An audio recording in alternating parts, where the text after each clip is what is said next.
Thank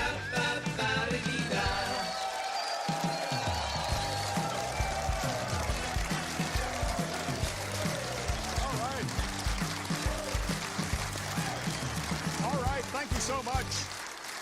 And welcome to the 100th episode of Feherty. This is a special evening for me. Obviously, I've got three of my greatest guests. My very first guest was Lee Trevino, my hero growing up, still my hero. Thank you. Thank you. Mr. John Daly, who's been a friend of mine for more than 30 years, which is kind of terrifying. And they're both still alive. And my old compatriot, Gary McCord, who was actually, he made me feel better about my career. And then he was actually responsible for ending my career.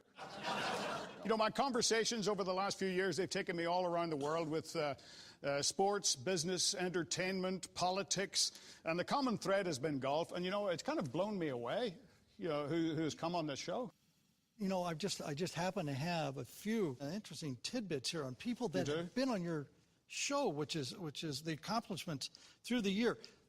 1,249 cumulative PGA, LPGA champions, European Tour wins. Huh. 1,249. Whoo! 1,249. 121 major wins. So how many of those do you have? Well, I've got as many as you do. Yeah, that's true. Yeah, but between the four of us, we have 8. Yeah, thanks. Yeah.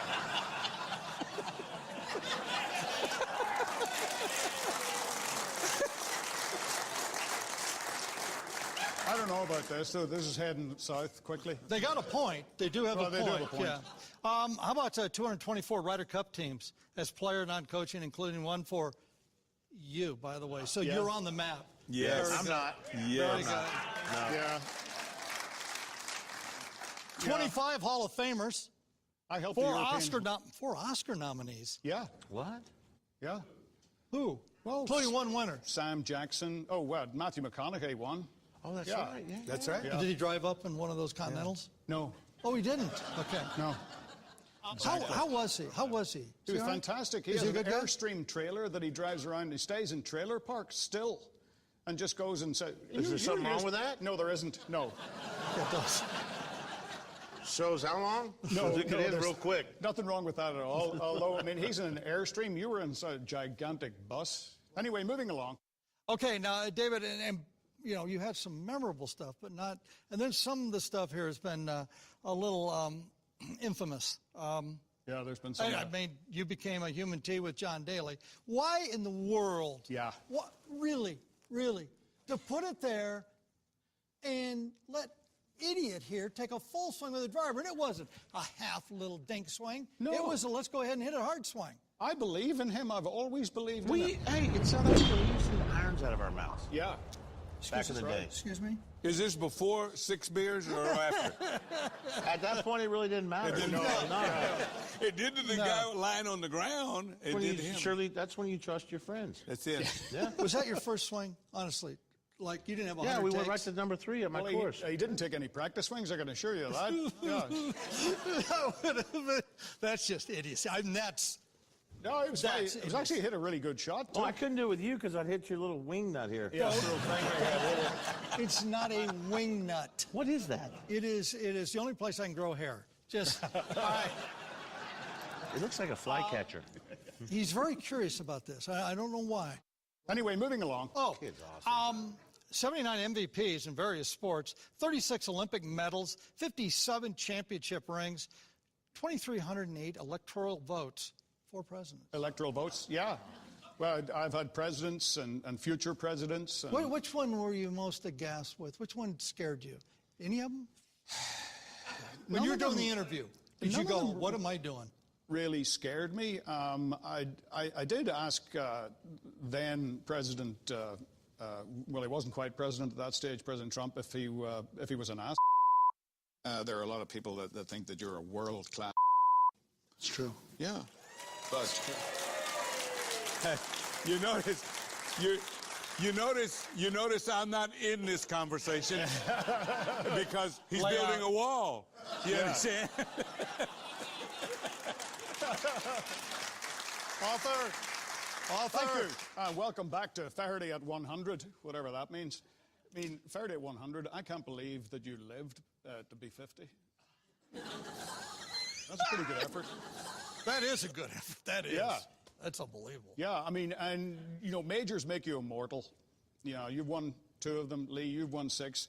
Can you pick a favorite? We're back at Birkdale, you know. It's a year. very difficult thing to do. When I won the Open the first time in Rochester in 1968, I mean, I was kind of a rookie, and I won that tournament. So, at that time, there was no media. I mean, there was hardly anything. I remember the media room was a funeral tent, and it took 2 parking spots out in the parking lot. Funeral tent? No, seriously. And Mr. Palmer had played behind us in 1968. They wanted him on television, and he was way back of the field. So he and an amateur by the name of Jack Lewis played behind Yancey and I. And he congratulated me. That was the first time I ever met Mr. Palmer. He congratulated me in the scores tent. And so from there, they gave me the trophy, and about 5 minutes later, I walked to the tent, and that's a UPI, and AP was doing all the media stuff. And I walk in, and they had a camera there. They asked me 2 questions, and within an hour of winning that tournament, I'd already had 3 margaritas at the El Sombrero. Downtown. We were partying at the El Sombrero within an hour after I putted out on 18. That's Today, excellent. you got to spend 4 days. You got to go on the Tonight Show, and you got to go on the Good Morning Show. Your favorite memory of your Open Championship at St. Andrews? Everything. Everything about St. Andrews. I mean, you know, that little town is just so golf. It's all a golf, you know, and it's not one of those towns where, you know, you can attest to this. You can go in any restaurant, they don't bother you. It's like my favorite place to play golf. It's kind of like the heartbeat of golf is there, it seems to me. You know, that last hole goes up right into the town, and everything in that town sort of centers around that 18th green. You know, I always remember Doug Sanders in 1970. I was playing with him. You were playing with him that day? Obviously, I don't remember it that well. But that little putt that he missed. He got it with the shot of the tournament. Doug hit it in the road hole bunker, and he got it up and down out of that bunker. I've never seen anyone get out of the bunker. He hit the ball, went down by the hole about this far, and he makes par. Yeah. And the cardinal sin, the wind was blowing 40 miles an hour behind him, and instead of going low and running it through the valley of sin, he decided to go up. And he hit the ball 40 feet by the flag, and he puts it down, and he puts it about 3 feet short. And he gets ready to putt it, and he sees a little stone or something in his way. Yeah, I bent down and he and picked it never up. left his stance, though. He never did. He just leaned over, and he picked it up, and he threw it out of the way, and then he came right back, and then he hits it. And he forgot where he was at. He almost hit it again while it was rolling. Do you remember what the great Henry Longhurst said after he missed it?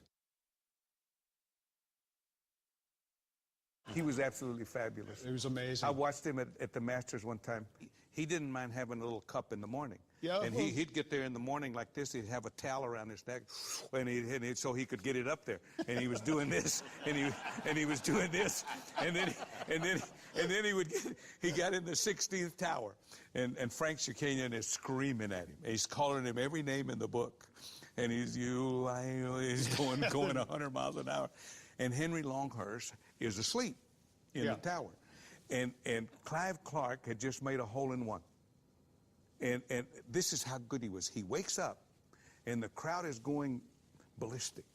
And all of a sudden, he sees Clive Clark jumping up and down. And just out of the blue, he says, England's Clive Clark has played the 16th and won. I mean, this guy, this guy was fabulous. Yeah, well. He was fabulous. We don't know much about commentary here, do we? We'll be right back with more from these 3 legends in just a moment. In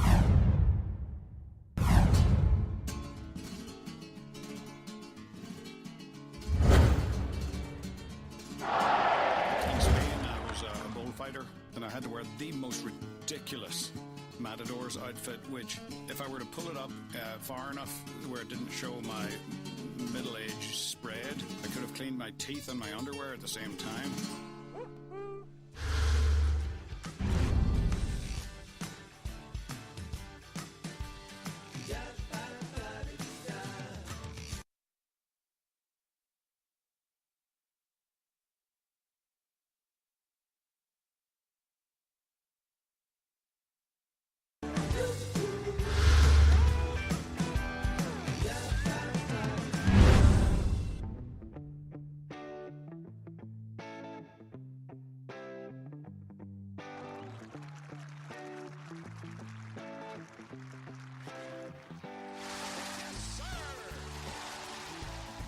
Do a little word association here. If I throw out the name Lee Trevino.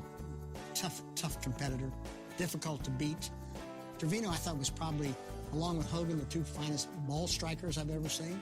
When it got down to the nitty-gritty, I mean, Trevino was going to beat her. You had to beat him. He wasn't going to beat himself. Thank you. All right, thank you.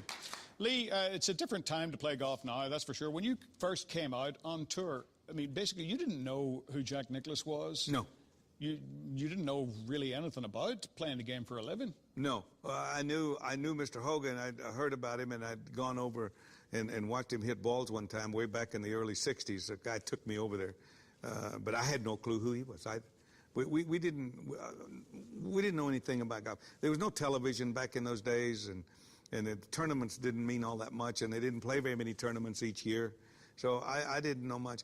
I actually, when I got out of the Marine Corps, I went to work on a construction crew at the Columbian Club there in Dallas to build a new 9 holes. And while I was working as a construction crew, I was practicing at this driving range. And this gentleman that owned it, Hardy Greenwood, watched me hit golf balls. And he says, man, he says, you hit that ball pretty good. He says, you ever think about trying to make a living doing this? I said, you got to be kidding me. And I said, I'm not doing that. He said, listen, why don't you go to work for me? He said, I got a driving range and a par 3 course. You come in at 2 o'clock, close them at 10. And he says, you can practice and play all you want. And I practiced for 4 years before I entered a tournament. I never played an amateur tournament or a pro tournament my entire life until I entered the first tournament at Sharpstown in 1965, and I won it in a playoff. The first tournament I ever played. And then I won the second one too. I won the New Mexico Open in Albuquerque that same year. Must have been a bummer, the third one? Yeah. The third one. What do I do? Who was the greatest closer that you ever saw? Raymond Floyd wasn't too bad. Yeah. Raymond get his nose out there. It was very difficult to bring him back. Raymond would give you the he'd start hairy getting that eyeball as little. well. He'd get that little stare at you, and he could come. He was great with the short game, but he was a closer. Tom Watson was a great closer also. Yeah. Jack would wait on you. He knew exactly what it was going to take to win. I was a sophomore at University of Arkansas, qualified for the U.S. Open. Yeah. I got a chance to meet Raymond because he won in '86 at Shinnecock, I think. And he says, hey, kid, when you get him down, bury him. Just bury him. Don't just win by 1. Win by 100 if you can. So that was cool because that's the first time I'd ever met Raymond Floyd. And I'm a sophomore in college. I'm like kind of meeting all these great legends. And of course I shot I think I broke 80 the first round. Did you get to be a junior in college? Yeah. You did? Yeah. Heck yeah. Just asking. Hey. The whole senior thing, did that happen? Why would it? I ran out of electives. That's what I mean.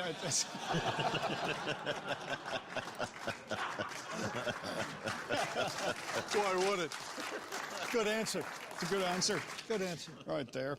You know, I always think to myself, there's a kid here with a putt on the last green that's going to be the difference between, I don't know, $1,400,000 and $800,000. That's a $600,000 putt. I think the average person at home would be kind of interested in knowing that. But we never talk about it because it's sort of a guilty secret, isn't it?